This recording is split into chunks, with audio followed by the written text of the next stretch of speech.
This is the third part of my series called Flip the Switch, and today I'm going to be talking about DMT. The reason I came up with the name Flip the Switch is because I wanted to flip the switch, turn the light on, and help illuminate and educate and share knowledge around the power of plant medicine and psychedelics. I've had 12 years in the medical field as a nurse and a nurse practitioner, and it's been apparent to me the overuse of pharmaceutical medications. Now, I know there's a time and a place and necessity for specific pharmaceutical medications, but the way that they're being used and overused prevents and causes a band-aid to prevent further and deeper emotional and physical healing. I also want to say that I do not condone the use of any illegal or illicit drugs. DMT, dimethyltriptamine, is a chemical that's naturally occurring in many plants and animals as well as our own human tissues. And it usually comes in a crystalline powder, and it's either vaporized or smoked, or it's brewed as a two-part component in ayahuasca, and I'll be talking about ayahuasca in a later part of the series. I also wanted to give credit to Dr. Rick Strassman for his book, The Spirit Molecule, in which he's devoted his life and work to DMT. And if you want to further educate yourself, it's a wonderful book. It's also available on Audible if you want to listen to it instead of read the hard copy. Also, DMT has been depicted in the works of writer William Burroughs and Allen Ginsberg, as well as artist Alex Grey.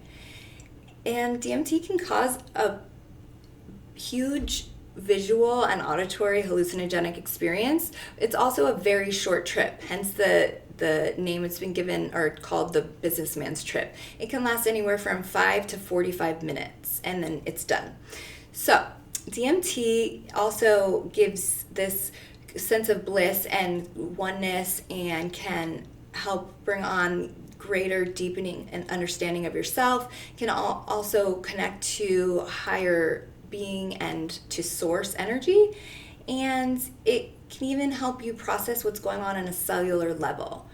There's many benefits to it, and there's a lot of studies that are going on around it, but for now it's a Schedule I drug, and it is illegal in the US. It is allowed and legal for certain religious sects to be used for religious ceremony, and it's legal in Peru and Brazil.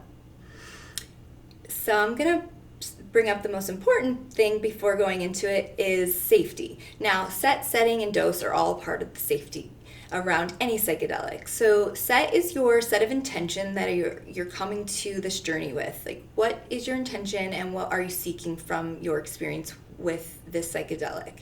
Also, being in a very balanced mental and emotional state is also very important when doing any work with any psychedelic.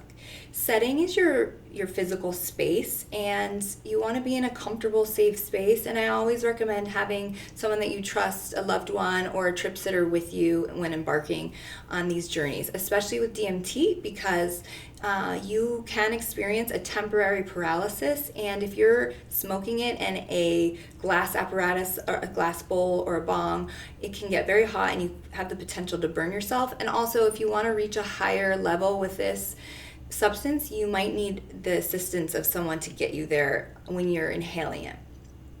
Now, when you are inhaling it, you want to take each inhalation and hold it in for 15 seconds, and you want to take them in a series of inhalations close together, because you can develop this brief tolerance, a short-term tolerance. So if you don't get to where you're wanting to go, you might have to wait and try it again in another time.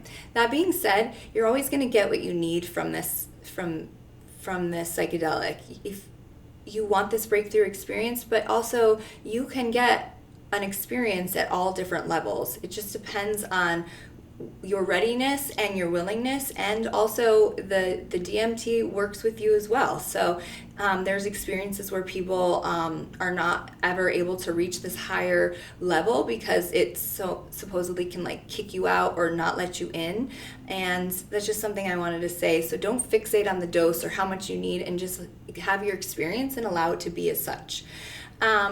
And dosage is always dependent on the person and how we metabolize or ingest these psychedelics. So don't get fixated on that either. I just want to share some knowledge around that.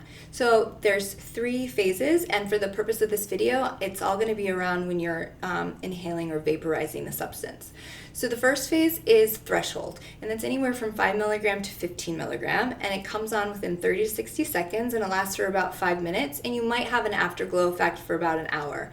And you can have this sense of presence and awareness and a heightened like visual acuity or physicality, but you're not, and you might see some patterns, but you might not.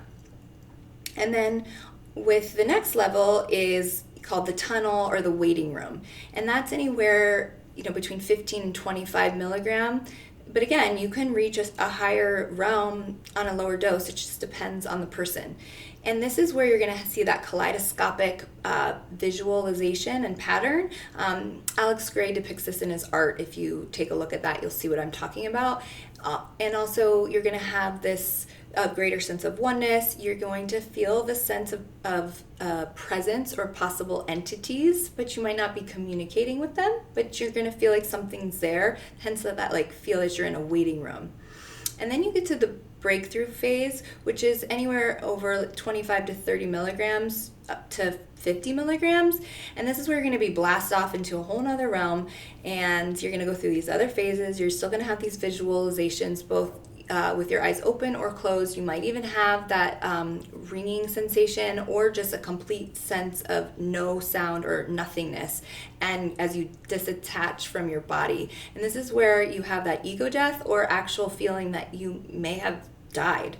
And that's where some people get scared or worried or panic, or as they're separating, there's that resistance. And again, if you're embarking on these journeys, just surrender and let go and let it be, because it's going to show you and give you exactly what you are seeking and whatever you need at that time.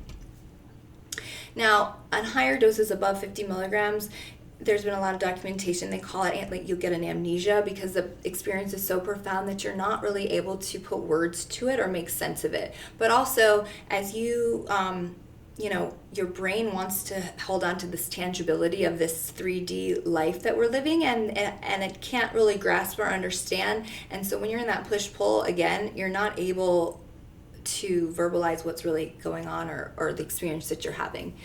I do want to bring up potential drug-drug interactions.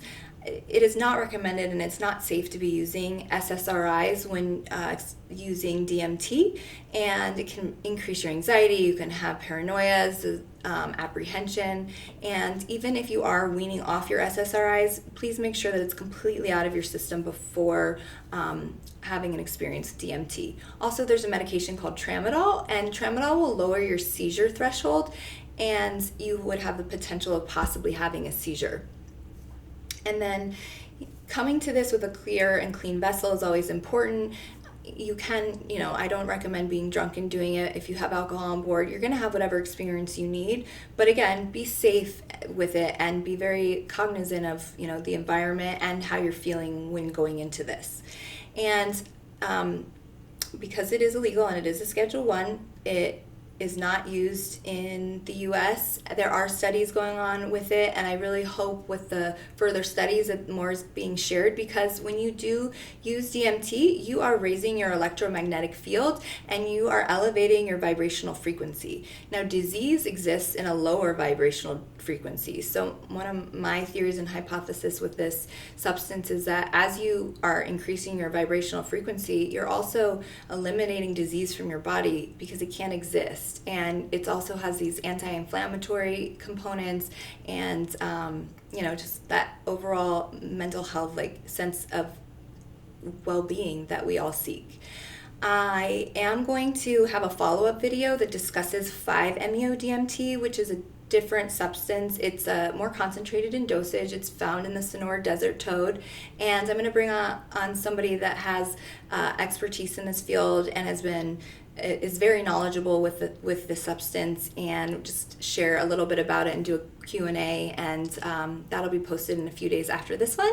And I really look forward to sharing more in the future, and I hope you're enjoying these videos. As I share more, I get very excited about all the work that's being done, and I really do hope that we get to a point where they are legal and being able to be used to help facilitate a greater sense of healing.